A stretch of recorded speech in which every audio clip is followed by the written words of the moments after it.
My name's Andrew Knight. I work within the Standards Regulatory and Thought Leadership part of RICS, and I've been with RICS for 10 years with a background in data and tech that goes back a much longer time than that, a worryingly long time. And I say my job is to look at the whole impact of data and tech right across the RICS as a profession, across that life cycle of real estate and infrastructure, and across the various jurisdictions in which our member and member firms work. And I'm very proud that we've started this tech partner program to bring in people like Erik and Kate Innovations to look at the exciting things they're doing to improve the way real estate works, basically, for all the stakeholders involved. So, Erik, over to you for an introduction and a bit of background on Kate Innovations. Yes, well, thanks, Andrew, and thanks for having me in this, well, in a series of 3, actually, that we are going to record. My name is Erik Schlooz. I'm from Managing Director of Kate Innovations, one of the founders. And in August, well, we are celebrating our 5-year anniversary. So we're based in the Netherlands and working in 5 countries at the moment in all kind of real estate solutions. So I'm glad to talk with you about and all things that we're doing, and maybe hopefully be an inspiration at some point. But let's see. That's great. Thanks, Erik. Well, and as Erik says, we've got 3 initial episodes here, series we're going to record. The first one is going to be about valuation software and very much a case study story about how that's been working in the Dutch market. In our second episode, we're going to talk about the concept of property passports.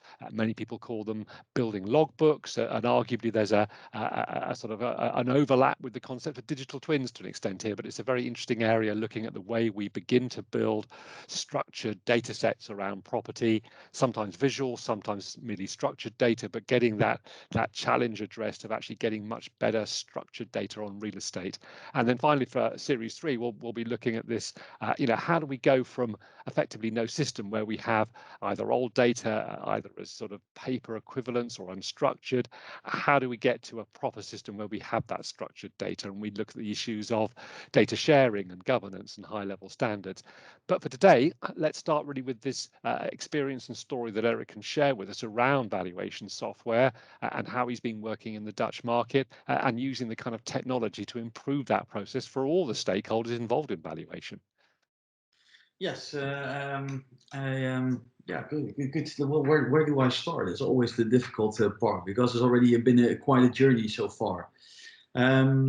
A quick introduction. As I mentioned, we have today talking about the valuation software that we built, and in the Netherlands, about 40% of all commercial real estate is valued through our systems. We're working with the largest companies, valuation companies there are, but also smaller companies who are actually trying to move forward, trying to create better data, and organizing the full process in this.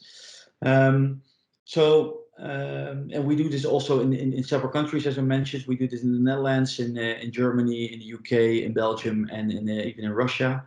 But then again, you see always the topic of conversation is to create data, and how can you use data, how can you reuse data, how can you use them in the most efficient way in the process, but also to have a higher quality of valuation, of course. And I think this is also interesting to share you the best way of how it's been organized in the Netherlands at this point.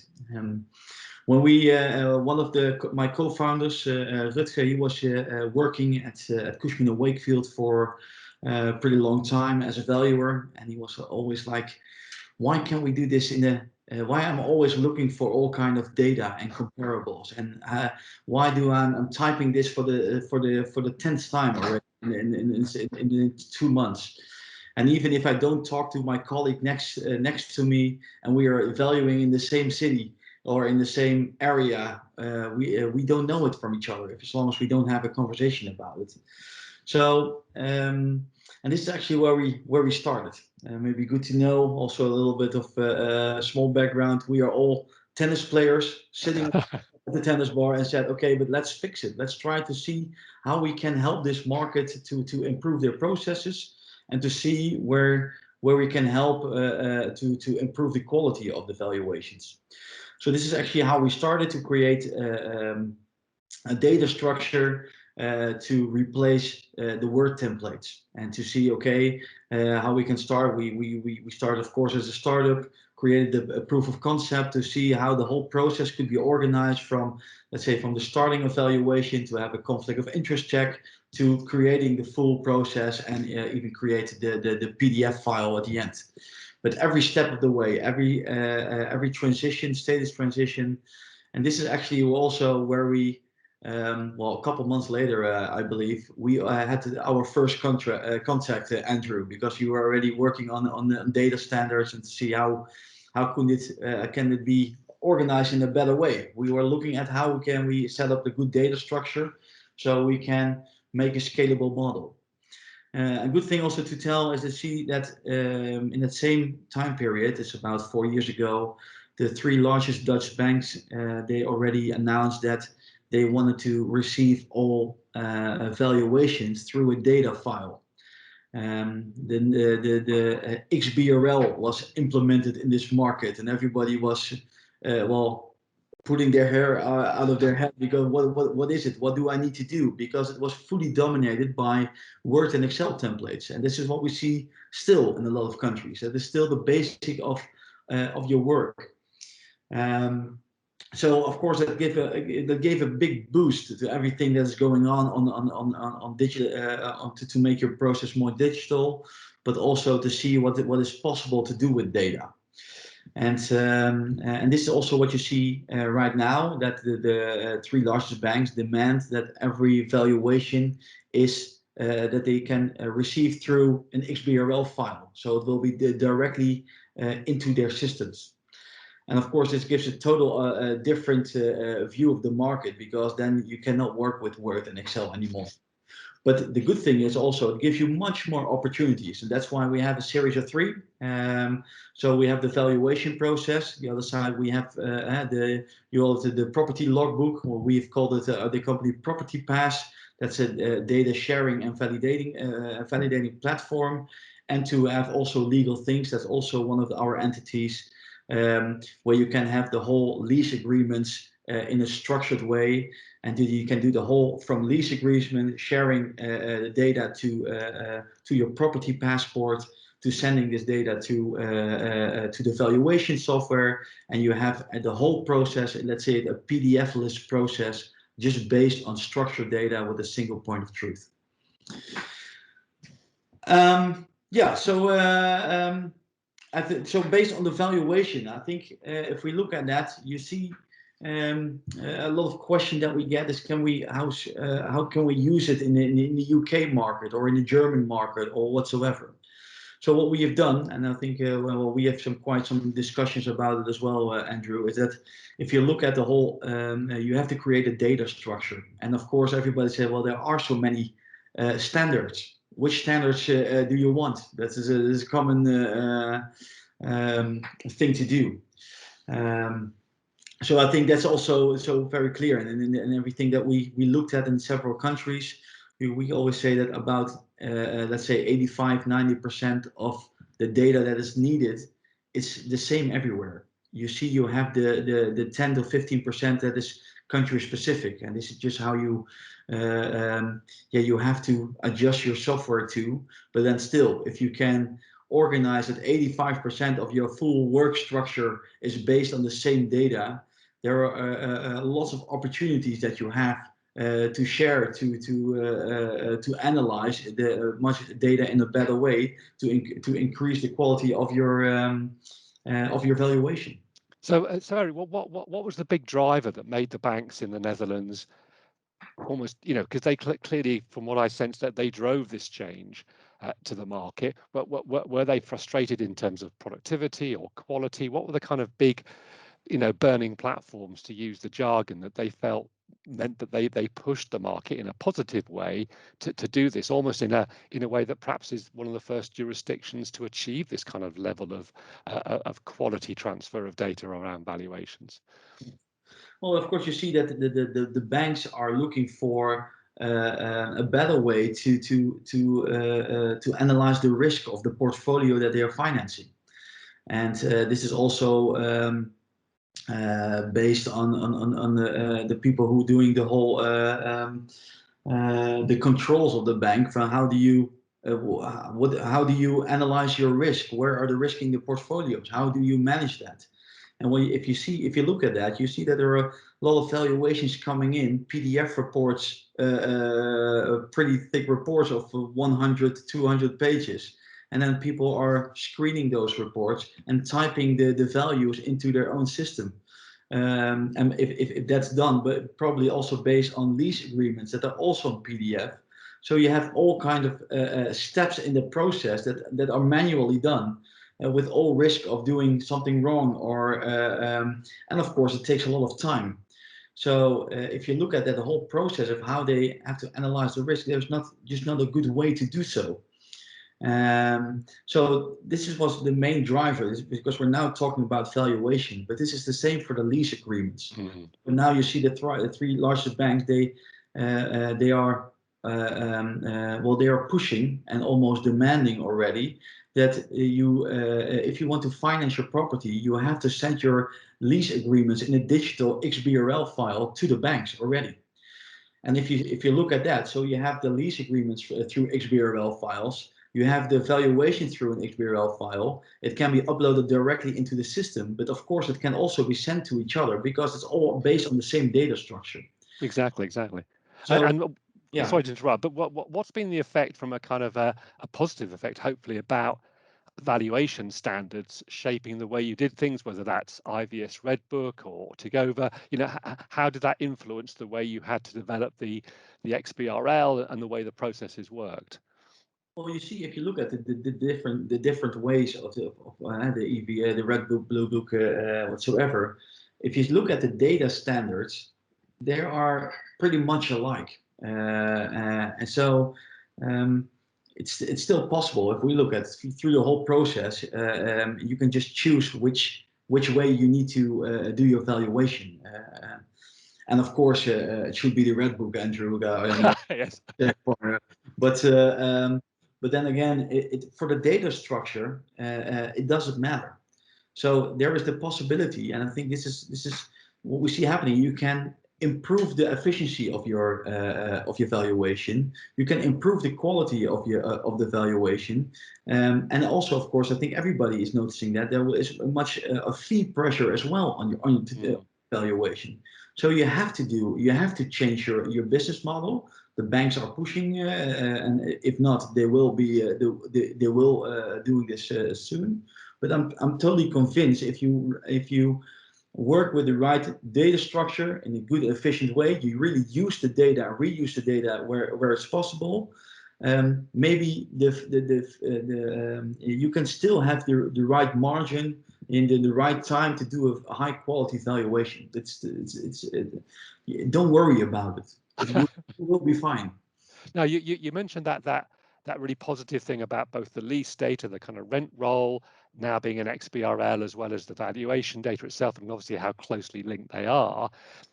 What do you see as other future benefits and enhancements? Because having made this shift from the world of PDF to XBRL, clearly this has brought some other opportunities and perhaps other ways of thinking about how the process can be improved even more, and perhaps how that relationship between valuer and bank will also evolve. What sort of things do you see in the future within the Dutch market?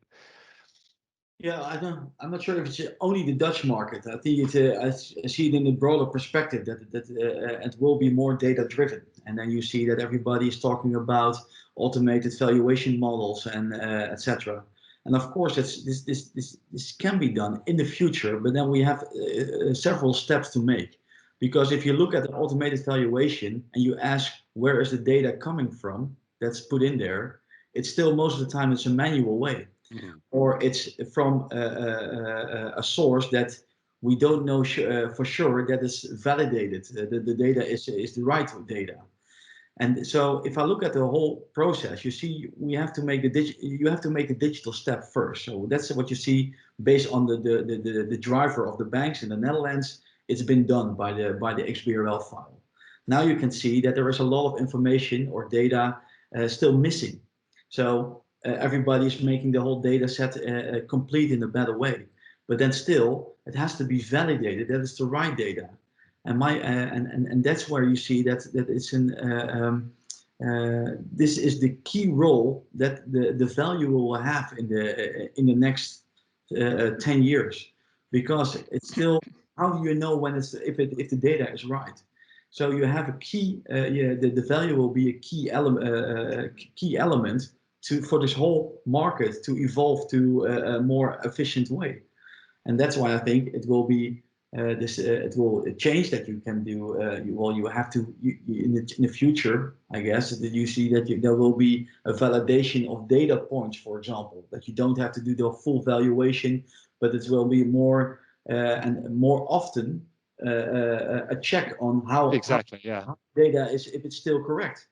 Yeah. I mean, Erik, when we think about other jurisdictions where this model could be applied, were there certain advantages that the Netherlands started with in terms of availability of data? I know I was chatting to somebody recently in the land registry organisation in the UK, and they were complimenting the amount of data that was already available in the Netherlands around property from that kind of title cadastre perspective.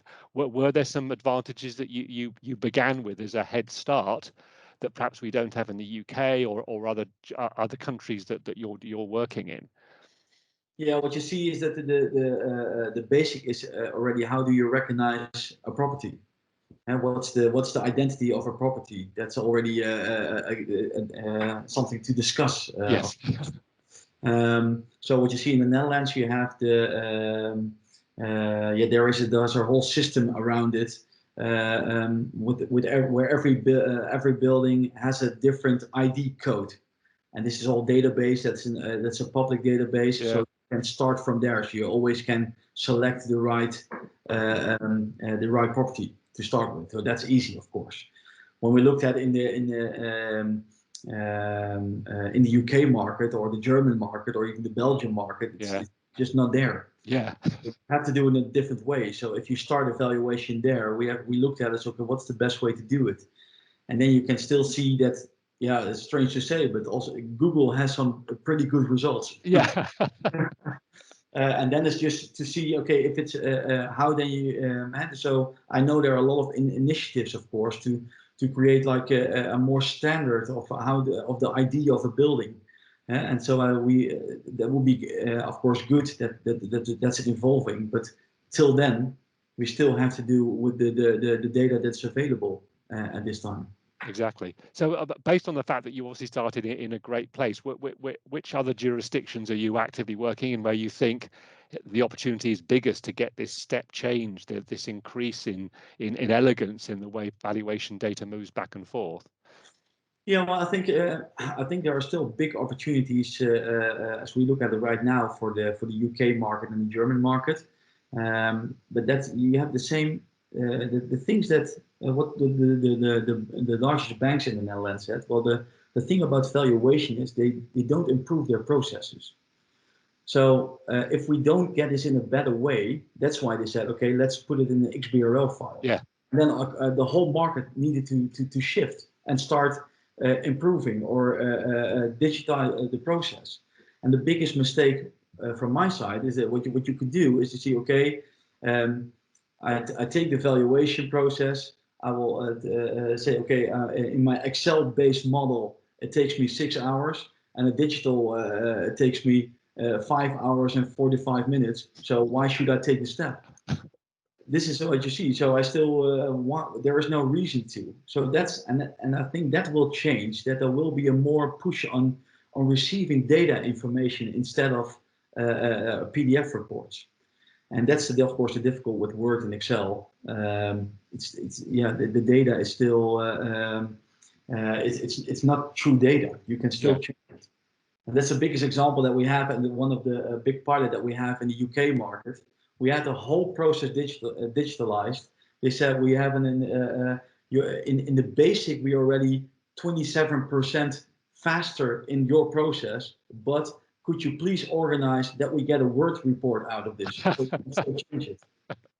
And this is exactly how the market is still thinking about Yeah. flexibility, because that's the only reason why you want it, is because of you want flexibility. You want to push your opinion at some point in the report. But if you look at it from a digital data standpoint, it will be difficult. And sometimes I have to say to a valuer, it's great that you want to send the information, but the banks, they don't want to receive it. They can analyze their own part around the city or whatsoever. So So this is various. sorry, that's an interesting point, Erik, because I certainly hear that from valuers, and I understand that they want to. They put a lot of work into the commentary and the narrative, and in your experience in the Dutch market, did you try and make sure that kind of insight and background was turned into a structured piece of data, so it could at least be part of the XBRL, that there was something there that said, okay, yes, here's the value, here's the market value, but actually here are some other structured pieces of data that do talk about to do with the location, or obviously things like yield, but some estimation of the reason why the yield was set at a certain level in terms of risk and things like that. So was there a way of trying to capture that, what is normally a narrative piece, in some kind of structured set of metrics? Yeah, we have this is also something that we have in the Netherlands, the SBR Nexus. I know they are a tech partner as well. This is an initiative that was driven also by the banks to say, okay, let's create a data standard where we can work with. So what they did is that they had like it's like a taxonomy, and now we have number 15. So that already tells you that it's a whole process to come from the first one to the number 15, because every time it needs to be changed, it needs to be different piece of information that is needed, and so it's evolving all the time. So you have and this is also interesting for the valuer. You have the bank that is financing the property, but you also have the client who is going to own the property. So this is what we have done, is that you see, okay, we have the possibility to create a data file that can be uploaded directly into the bank system, so they can have a very easy way of getting their information involved. But you also still have the opportunity to create your own report, because it's also a marketing piece, of course. And of course we understand that you really to give, it's your product, but the mindset should change, that it's not, well, still, of course, it's something good you want to share and give to your client. Let's see that's because it's you're the specialist in this, so you really want to show them. But you have to get a different mindset, that the whole report is filled with data, and that's and the report is only a result of structured data. And this is a different mindset than, okay, this is my report, and I want you to make a process around it. That's the other way. You have to think the other way around. Yeah, exactly. Well, that's been fascinating. I mean, one last question from my side, Erik, is, and apologies, this is a kind of a UK view to some extent of some conversations I've had recently, but there's such an importance now being put upon ESG data to inform valuations and to understand how the market is then reacting in terms of pricing, whether that's capital values or rental values based on sustainability data and all those kind of things. How much are you seeing that feeding through into your model, the process, the valuations themselves? Because certainly in the UK market, there's a huge focus now on investors wanting to understand those attributes, those credentials of buildings as part of the valuation process.